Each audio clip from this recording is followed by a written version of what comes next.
शेतकरी मित्रांनो, आज आपण माहिती घेत आहोत रोहितच्या 7 फणी पेरणी यंत्राबद्दल. तर या यंत्राबद्दल विशेष असं सांगायचं म्हटलं तर ह्यात तुम्हाला 7 फण बघायला मिळतात. तुम्ही प्रत्येक फणाची ॲडजस्टमेंट तुमच्या सोयीनुसार करू शकता.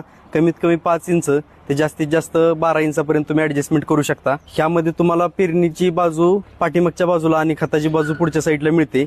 हे कंपनीचं मॉडेल आहे आणि ह्याचं विशेष म्हणजे तुम्ही 7 फणांनी ज्वारी, गहू आणि सर्व प्रकारची पेरणी करू शकता, जे की तुम्ही 5 फणी किंवा त्या खालच्या फणांनी करू शकत नाही. 7 फणी हे ऑलराऊंडर पेरणी यंत्र म्हणून ओळखलं जातं. जसं की आपण बघू शकता, इथं ह्या बाजूला खत आणि ह्या बाजूला तुम्ही बिया टाकायची सोय कंपनीने दिलेली आहे आणि हे तुम्हाला बी कमी जास्त करण्यासाठी ॲडजस्टमेंट दिलेली आहे.